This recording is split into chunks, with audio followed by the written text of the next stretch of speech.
Hi, my name's Richard Croft. I'm a researcher at the University of Eastern Finland, and I'm researching social and culture encounters. And one of my areas of research is the Isai of Bangladesh. I have 41 interviews, and this video is for the purpose of transcribing or crowdfunding for the transcription of those videos.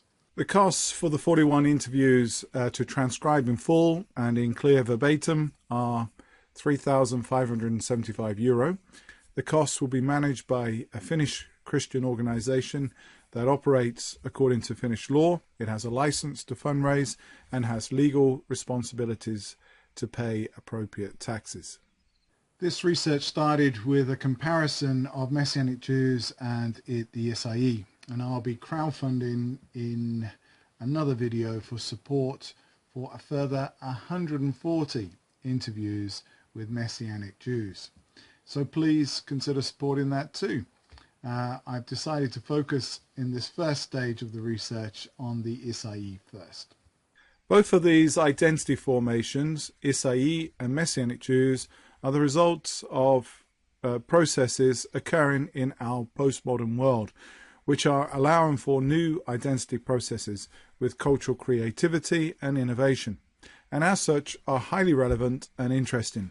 They're also resulting from decades of interfaith dialogue and research. Just looking at this picture, my first analysis might be, how do these identities relate with classic Christianity? I represent here Christianity with Celtic, Nordic, Freemasonry and Greco-Roman symbols to indicate a European location. I agree that this is a very Western church perspective. But in the last 200 years, especially, Christianity has become very diverse theologically and culturally, some of which, by seeking to be biblical, have shifted towards Jewish forms of faith, so less philosophical and abstract and more practical, biblical, reflective and spiritual. Also, there has been big changes in the Jewish community. Lots of cultural assimilation, interfaith marriages, and also the arrival of the State of Israel. And so there is also a Jewish revival. There's sort of going away from the Jewishness, and there's also coming back to the Jewishness. So there's multiple complex processes occurring. Lots of people with Jewish ancestry are connecting with their Jewish roots. There are Jewish people living alongside Christians, and that has caused some new reflection. Post-Holocaust, there have been a lot of interfaith dialogue. In this, we can see a revival of understanding Jesus in his Jewish context and the Jewish understanding of the Bible. Then there has been a lot of cultural creativity due to globalization. Note the multiple layers occurring here with Christ and the Bible. Also, there are mobility processes caused by secularism. People want to be more human than religious. You see in this diagram two crescents and stars. Indeed, a Bangladeshi, a student at UEF, protested strongly with me putting the crescent and the star near the image of Bangladesh. To her, it was a symbol of Pakistan. She protested because Pakistan has hurt Bangladeshis. I used the crescent wrapped around the cross for the Isai, but I could have used the map of Bangladesh instead, as they have taken their Bangladeshi Muslim culture and made that part of their faith identity in Christ, Isa al-Masih. Islam is there as a strong cultural influence, but I also put Sufi symbols closer to the Isai, as similarly I do charismatic and Pentecostal Christianity. Mystical experiences are part of many people's identity processes. I put a small crescent and star to indicate that Islam is also being reinterpreted according to Jewish and Christian roots. Parts of the Quran are being read in a Christian way, so there is some innovation to Islam occurring. The Isai are often called MBBs, a short for Muslim background believers. MBB, however, is not their emic identity label. It's not how they see themselves. It is an etic label, meaning a label that is put on them by outsiders, and so it is how outsiders see and conceive them. Another identity label that is often used is insiders. The idea being that a believer in Jesus can remain among Muslims as a cultural Muslim, but also with their new faith in Jesus. The name Muslim means, after all, to submit to God or Allah, and so through Jesus they have become better Muslims. That is obviously a linguistic game, and it lacks at times clarity. They could be misunderstood by Christians and by Muslims as deceivers. My data reveals, however, this insider approach is a position of a small minority of the Isai. For example, the formulated idea of Chrislam resulting from deliberately mixing Christianity and Islam is only among a small group. That group justifies itself by relativistic arguments and in my evaluation appears to be unclear in who they are and where they belong, and as such they have lost energy and direction. One of that group said it was like the engine was revving but now is in idle. Chrislam, however, is a natural step in the first generation, as within each new believer there are constant negotiations between their background, their family and their new identity. It is unavoidable, and perhaps it will remain part of people's identity processes even until the third generation or beyond. I found evidence that some of the second generation are bicultural people who are able to function in the Christian minority and in the majority culture with equal ease. Furthermore, the MBB name is an unjust label, which I suspect is a little derogative. To be fair, we should call European Christians European pagan background believers, as pagan philosophers and pagan calendars still influence the nature and character of Christianity in Europe. There is something to reflect from the data in this regard. Is not all theology contextual? Can one culture establish the global universal way to think? Could we instead use the Bible as a means to bridge across cultures for the purpose to reflect individually and communally and to provide a linguistic tool? The Bible enables concepts to be shared across cultures and shared across groups of different opinions. They call themselves followers of Isa, and hence they use Isai. In the same way a person from Bangladesh is a Bangladeshi or a Bengali. Isa is the Quranic name for Jesus. One leader used another identity label, Messianic Muslims. That is not common, but nevertheless interesting, as that relates Messianic Jews and so to an idea of a global Messianic phenomenon. We could understand the concept of Messianic as Christocentric, that Christ is at the center. They dialogue with Christianity, but it is not central or controlling. Absolutely central to their identity, their experiences and doctrinal conceptions is Christ. To quote, "It is all about Christ." The other aspect, as some of them avoid using Christian terms like church and have instead used Jamaat, meaning gathering, is that some of these Islamic terms are identifying them with Islamists, which they're not. So as they do not want to be controlled by Christians, and as they have been brought up to think Christianity is the enemy, and as there are many oppositional subcultural discourses occurring among them, they are now using Bangla words for Jewish concepts such as synagogue. To clarify, I did not see any evidence of a pro-Israel discourse, but I did see with some of them a pro-biblical conception of Jewish faith, and of which they are willing to engage. Part of this is because the Islamic concepts and Islamic sphere have an overlap with the Jewish. It is easier for them to think more in a Jewish way, a practical way, than in complex Greco-Roman philosophy. Isai are a new phenomenon, starting as a separate identity process around the 1970s. They were, in the 1980s, classified on a spectrum of cultural variations.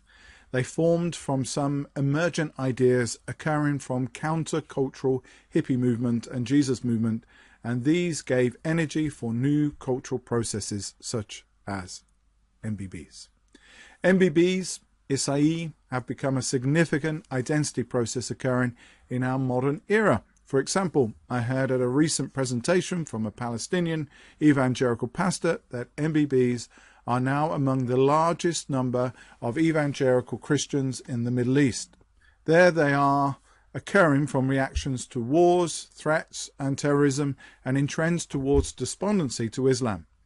Some of those I interviewed expressed disappointment with Islam. Some found a lack of spirituality, a lack of assurance of salvation, a lack of hope. Some even found a disparity between the spiritual ideals of Islam and the materialistic reality of what people live. Some felt threatened and condemned by imams due to sin, and so looked for other pastoral processes to help their life to progress. So we can observe that some people are looking for something to help them move on in life. Initially for some, they may take a secular direction, even anti-religious direction. But for some, the step to non-religion may just break the threshold of inertia and start several mobile cultural identity processes. Sometimes for some, also, it can be a spiritual experience that starts a mobility process. There can be several causes of mobility, cultural mobility. Some are in interfaith marriages, for example. MBBs also feature among immigrants coming to the West and claiming asylum. Some immigrants have become MBBs before coming to the West, and some of them become MBBs as part of being in the West. MBBs are persecuted for being Christian. Indeed, as converts to Christianity, that is how they are seen. Yet MBBs often say they are converts to Christ, not Christianity. Nevertheless, they're under threat of violence and death by some in an Islamic context. Interestingly, the threats may not just come from radical Muslims, but also from traditional Christians who feel the Christian community is threatened by Muslims becoming Christians.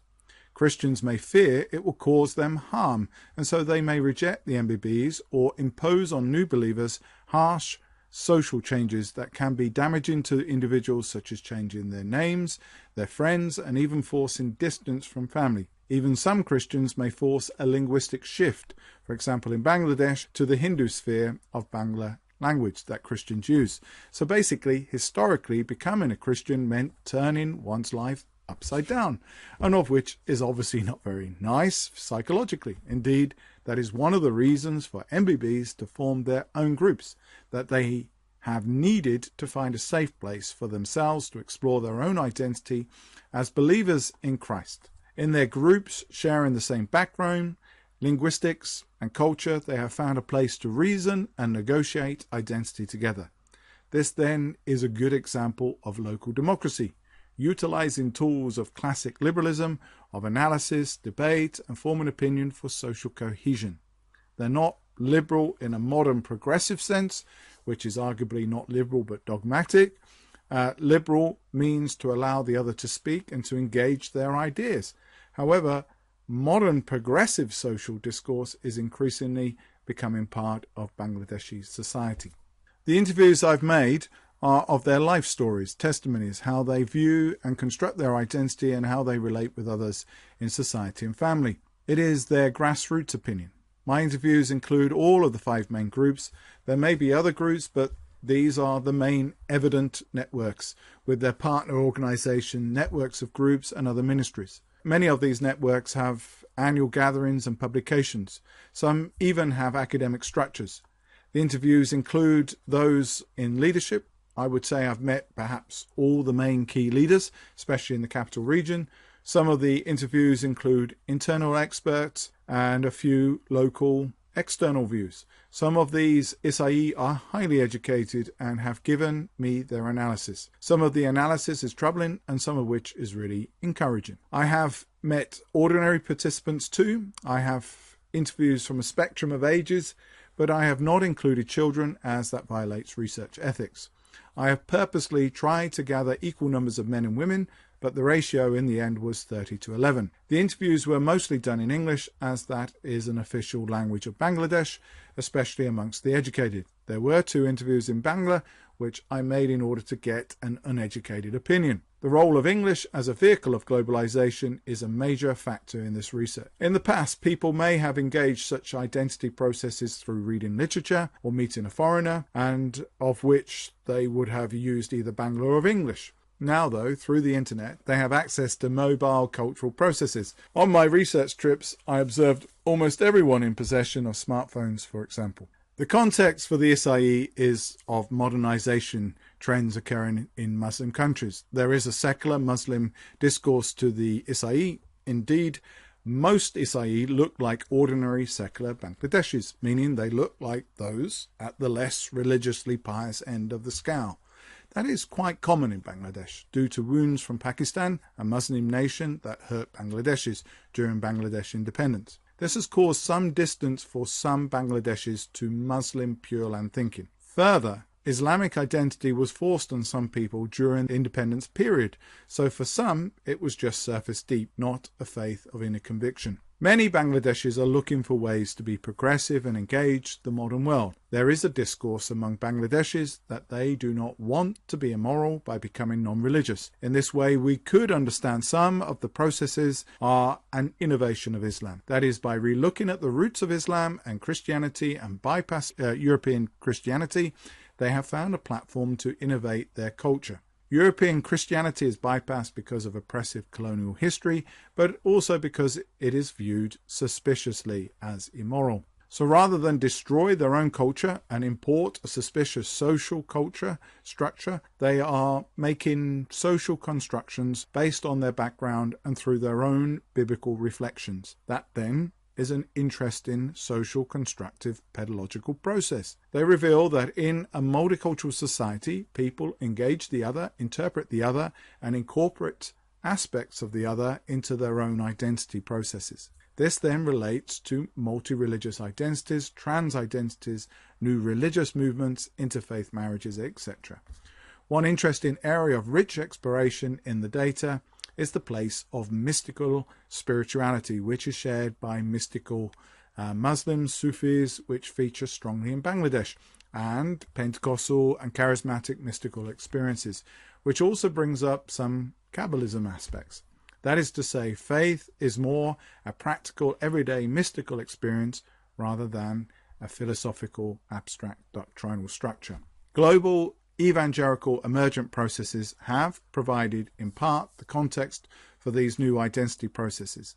Although it has to be said, evangelicals are not the only influence here. There is a context of academic interfaith dialogue which brings out the Jewish and Syriac and Aksum Christian influences upon the foundations of Islam. There is in the founding period of Islam processes that were closer to Christianity and Judaism. So rather than bringing a cultural version of Christianity to Bangladesh, there have been explorative processes that have allowed people to take on local cultural linguistic engagement with Jesus and the Bible. These are therefore emergent processes, which allow small groups to freely explore what they consider to be important. Sometimes, for example, in business English, such emergent processes are used to form small groups which are called tribes or cliques.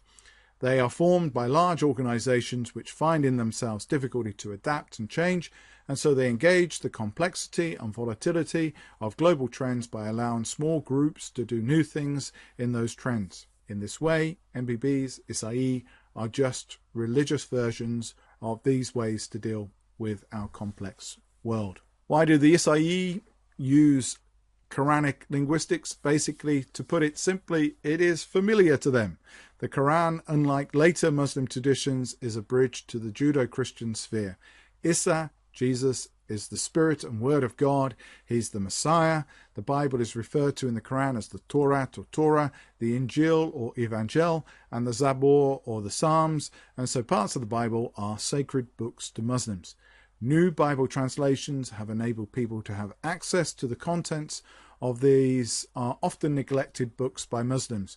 Reading these books in the Bible leaves an impression and indeed starts cultural processes. The Bible has provided these people with authority to be free and to take ownership of their identity process. Note, it is a process, not a bordered destination. Some of them are beginning to impose certain borders, but most of them proudly maintain their identity is a process. The Bible is key to that process, where it gives them the authority to evaluate their own culture and foreign cultures, and themselves and their daily life context. The Bible is therefore the means to speak authoritatively to others, and it gives them linguistic tools, confidence, power to decide for themselves. It empowers them to make initiatives and to explore. Finally, why Bangladesh? Bengalis are by population size and by their spread around the globe a significant global ethnic group. They also have been central to Protestant missions since 1792, when William Carey attempted new forms of mission.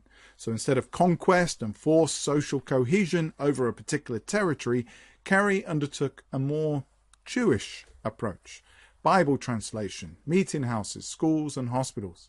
The Isai, viewed from this historical perspective, are a natural outcome after centuries of Christianity in Bangladesh, i.e., they are a truly Bangladeshi form of Christianity. It is not so much the question why they have formed, but why has it taken so long? That then provides interesting sociological and anthropological analysis. Furthermore, the Bangladeshi government would like churches to be more independent from external influences. So in one way, Isai are doing exactly that. They're forming local forms of Christian faith in majority Bangla linguistics and culture. They are becoming a major influence in all churches in Bangladesh and in the surrounding regions. So I invite you to help the process of bringing the local grassroots Isai opinion to the public attention for our reflection as a society and how society handles religion and or especially Jesus Christ. Also for churches in handling cultures. How can cultures in multiple forms be included and developed into the character of Christianity? Not to explore that as an abstract possibility, but as a very real, concrete, occurring phenomenon that's happening right now.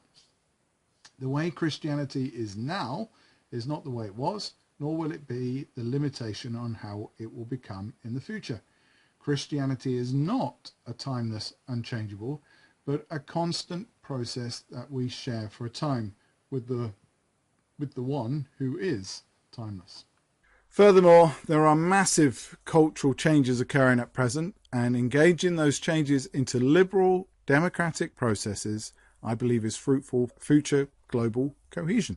I believe what we can see in the data is that the approach should not be top-down, which can either be liberal progressive in a dogmatic way. It should not be that, because that causes prejudice and rejection and marginalizes people. And it should not be cultural conservative dogmatic either, which also causes rejection and marginalization and hurting people. At the same time, it shouldn't be bottom up, that the bottom, whatever the bottom is, I find this talk problematic, should not be people from so-called the bottom dictating to the top what it should be. That is often allowed because of guilt. At the same time, it should not be relativistic, which, if we are being relativistic, there's no point doing analysis, there's no point for the academy, there's no point for democracy. We, as human beings, like to reason together and to try and make sense together. So relativistic approaches cannot be allowed to just have license to do whatever they want. But rather, I find it is relational, that people come together in liberal democratic processes, that's one way to look at that, analysing together, debating together and forming opinion together. And in that very process, they share life together. And particularly biblical reflection and spiritual engagements together. And that can be very strong in binding people together and helping people to share life together. Notably in my data, Jesus is central to global cohesion. He, if allowed, humbles us. Then we will engage and serve the other. I believe this person, Jesus Christ, Yeshua HaMashiach, Isa al-Masih, is central to bringing fruitful processes in bringing people together.